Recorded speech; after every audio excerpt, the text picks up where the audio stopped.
Train restoration. Malad नाम का एक गांव था। वहां खुराना नाम का एक कबाड़ी था। उसका रेलवे मुलाजिम गंगाधर नाम का बचपन का दोस्त था। गंगाधर लोमड़ी की तरह चालाक था, पर खुराना उसका भरोसा करता था। एक दिन गंगाधर खुराना के पास आया और अरे यार खुराना, हमें मिले हुए काफी दिन हो गए यार, कम से कम फोन तो कर सकता था। अरे तू तो जानता ही है यार, मेरी जिंदगी तो कबाड़ खरीदने और बेचने में ही गुजर रहा है। अब और क्या फोन करूंगा मैं। वैसे तेरा बेटा रोहित कर क्या रहा है? अरे अब उसका नाम रोहित नहीं है, उसका नाम है गेमिंग रोनी। वो मोबाइल में गेम्स खेलता है, वीडियो बनाता है और पता नहीं क्या क्या करता रहता है। हाँ यार, ये जनरेशन ही बदल गया है। हम 55 के थे जब हमने पहली बार सेलफोन देखा था। पैदा होते ही सेलफोन ही देखते हैं। वैसे मैं तुमसे ये कहने आया था कि हमारे रेलवे वाले पुराने सामान को कबाड़ के रूप में नीलाम कर रहे हैं। उनमें से तुम कुछ खरीद लो और बेचो तो जिंदगी बन जाएगी तुम्हारी। सोच लो। कह रहा था कि तभी रोनी वहां आया। Hey gang uncle, how are you? Long time no see. लगता है मेरे पिताजी को डुबोने के लिए कोई नया प्लान बनाकर आए हैं आप। ये क्या बेटे, बड़ों का लिहाज किया करो।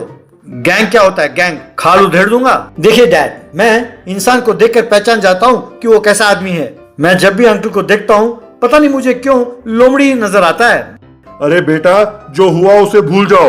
अब तुम देखते जाओ, तुम्हारे पिताजी की जिंदगी संवार दूंगा। तुम्हारे पिताजी से एक ट्रेन में स्क्रैप में खरीदवा रहा हूँ, तुम भी आकर देख सकते हो। No uncle, tomorrow I am very busy. वो जो भी है आप ही देख लीजिए। बाद में खुराना और गंगाधर मिलकर स्क्रैप बेचने वाले रितेश के पास गए। उन्हें देखकर रितेश अपने मन में, अरे वाह, लगता है गंगाधर भाई अच्छा बकरा पकड़ के लाए हैं, इसे हलाल करना होगा।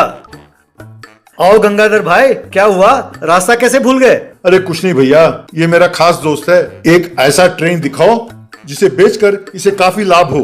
बस इससे इसकी जिंदगी संवर जानी चाहिए। क्या बात कर रहे हो भैया, आपका दोस्त है तो मेरा दोस्त है। मेरे पास एक पुराने मॉडल का ट्रेन है, वो काफी वजनदार है। अगर वो खरीदा तो आपका दोस्त सेट हो जाएगा। भैया, क्या हम वो ट्रेन देख सकते हैं? अरे खुराना, हमें क्या वो घटिया माल देगा? पहले तुम पैसे भरो और अपने शेड के पास मंगवा लो, बाद का काम बाद में देखेंगे। खुराना ने पैसे भरा और उस गाड़ी को अपने शेड के पास मंगवाया और पुराना सामान खरीदने वाली देवी को अपने पास बुलवाया। अब उस स्क्रैप को देखकर देवी, चाचा जी, ये तो बेकार है। किसी ने आपको बेवकूफ बनाया है। आपने बेकार ही इसे खरीदा। ये तो बहुत पुराना है, इसके लोहा भी बेकार है, कहकर चली गई। अब ये बात खुराना ने गंगाधर से कहा। अरे खुराना, मैं नहीं जानता था कि तुम इतने मूर्ख हो। अब तक मैं कई लोगों को स्क्रैप दिला चुका हूँ, तुम्हें तो वो भगवान भी नहीं सुधार सकता। यूं कह रहा था कि तभी रोनी वहां आया। वो मूर्ख मेरे पिताजी नहीं है अंकल, आप हो। वो कैसे, वो मैं कल बताऊंगा, देखते जाइए, कहकर अपने दोस्त को बुलाकर गंगाधर के सामने ही उस ट्रेन को रिस्टोरेशन कराया।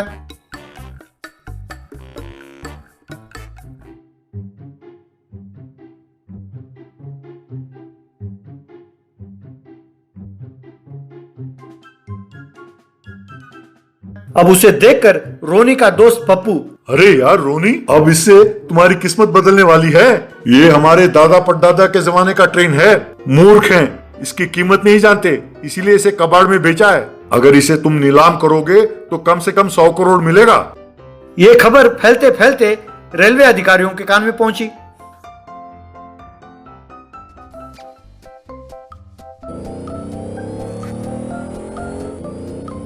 तब खुराना के पास रेलवे अधिकारी आए और उस ट्रेन को वापस करने को कहा।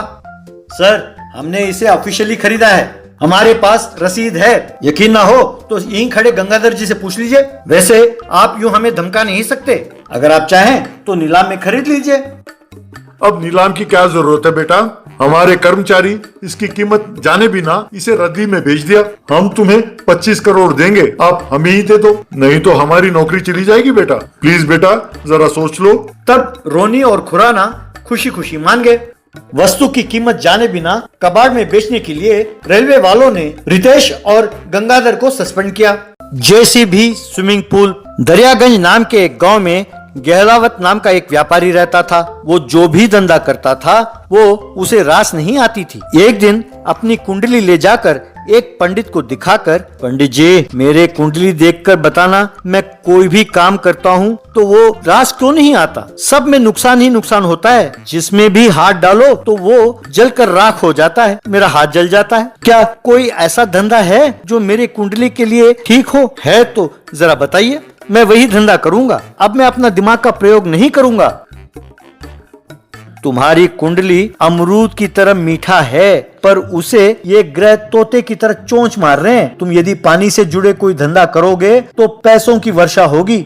इससे पहले भी किसी ने ऐसा ही कहा था तो कोल्ड ड्रिंक का धंधा शुरू किया था। बस लोगों ने ये खबर फैला दी कि इसमें कीटनाशक मिलाया जाता है, तो वो धंधा ठप हो गया और मेरा बेड़ा गर्क हो गया और 4 लाख रुपए का नुकसान हुआ है। यही तो परेशानी है तुम्हारे साथ। पानी से जुड़ा धंधा का मतलब कोल्ड ड्रिंक्स और वाटर प्लांट नहीं है, स्विमिंग पूल, समझे? स्विमिंग पूल का बिजनेस शुरू करो, तुम्हारी किस्मत ट्रक भर कर आएगी।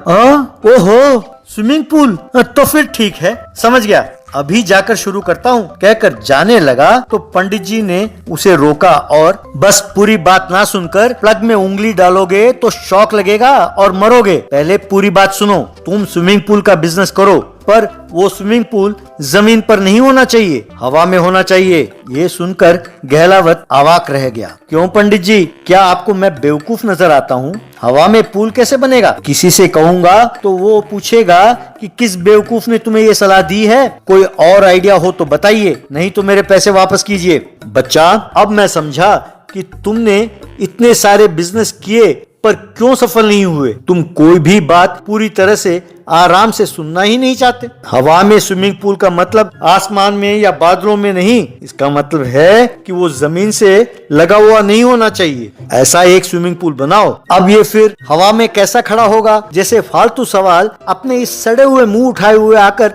मुझसे ना करो। मुझे अगर गुस्सा आ गया तो मैं तुम्हें श्राप दे दूंगा और फिर तुम्हारा कुछ नहीं होगा। कोई जेसीबी ले आओ, उसमें स्विमिंग पूल को लटका कर उसमें स्विमिंग सिखाओगे तो अच्छा होगा। फिर देखना कि तुम्हारा पूल का कैसे नाम बढ़ता है। कहते ही गहलावत पंडित जी के पैरों में पड़कर प्रणाम करते हुए, पंडित जी मुझे क्षमा करें, इसी तरह तैश में आकर सब कुछ गवा चुका हूँ मैं। इस बार आपके कहे अनुसार सफल होकर आपके सामने आऊंगा।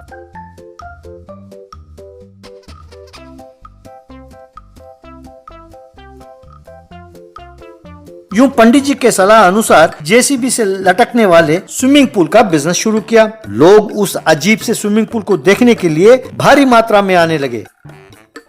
थोड़े ही दिनों में उसका धंधा खूब चलने लगा। बहुत दिनों से उसी इलाके में स्विमिंग पूल चला रहे सौमित्रा चैटर्जी का भारी नुकसान होने लगा। इस गहलावत का स्विमिंग पूल तो इतने सालों से चला रहे मेरे ही धंधे को नुकसान कर रहा है। मुझे किसी तरह उसका धंधा बिगाड़ना होगा। यूं बहुत सोचकर जब कोई नहीं था तो उस जेसीबी स्विमिंग पूल के नीचे के हिस्से में ढक्कन को खोला और उस पानी से वहां अपने खेत को सींचने लगा। गहलावत ने अगले दिन आकर देखा तो उसके स्विमिंग पूल में पानी नहीं था। क्या हुआ वो समझ नहीं पाया तो सौमित्रा चैटर्जी को बुलाकर, सौमित्रा जी मेरे समझ में नहीं आ रहा कि पूल का पानी का क्या हुआ, इतना सारा पानी गायब कैसे हो गया, क्या आपने देखा? जी हाँ, अब मुझे और कोई काम नहीं है ना, आप अपने पूल में काफी व्यस्त हैं, हमें तो कोई काम धंधा है नहीं करने को, तो मक्खी मारते हुए तुम्हारे पूल की निगरानी तो कर रहे हैं। अरे तुम पूछ क्या रहे हो, पानी का क्या हुआ? पूछ तो ऐसे रहे हो जैसे मैं यहाँ पहरा देता हूँ। हो सकता है कि धूप में वो भाप बन गया हो, या फिर चिड़िया आकर सारा पानी पी गए हो, या फिर कोई चोरी से टैंकर भरकर पानी ले गया हो। अब ये सब मैं क्या जानूं, तुम मुझसे क्यों पूछ रहे हो?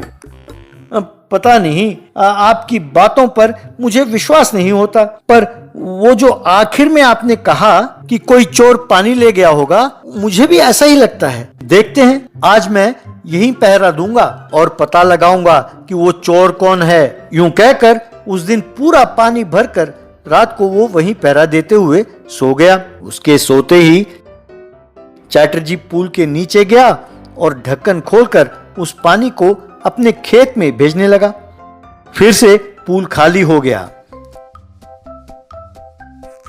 अगले दिन उठकर गहलावत, ये क्या, यहाँ पर पहरा दे रहा था तो मेरे ही उपस्थिति में पानी गायब हो गया, ये तो कोई जादू है, कहकर वहाँ से गुजर रहे चैटर्जी को बुलाकर, चैटर्जी महोदय, फिर से मेरे पूल का पानी गायब हो गया है, ऐसा ही रहा तो मेरा नुकसान हो जाएगा। उस पंडित जी ने कहा था कि उस जेसीबी पर हवा में लटकने वाला स्विमिंग पूल बनाऊंगा तो पैसों की बौछार होगी, पर यहाँ तो लगता है कि मेरे जेब में भारी छेद हो गया है, ये माजरा क्या है, मैं पता करके आता हूँ, कहकर जाने लगा। मुझे लगता है कि आप पंडित जी को ना मिलकर किसी ओझा से मिलें तो अच्छा होगा। मुझे लगता है कि कोई भूत आकर सारा पानी पी जाता है। ये सुनकर गहलावत के पैर कांपने लगे। अगले दिन पंडित जी के पास जाकर, पंडित जी, आपने जैसे कहा मैंने वैसा ही किया और पूल शुरू किया। पहले बहुत लाभ हुआ, पर आजकल पानी यूं गायब हो जा रहा है और चैटर्जी कहता है कि ये कोई भूत का काम है। मुझे तो डर लग रहा है, मेरे हाथ पैर सुन्न हो गए हैं। चलो देखते हैं कि वो भूत कौन है और वो पानी कौन चुरा रहा है, ये अभी पता लगाता हूँ, कहकर वहां गया।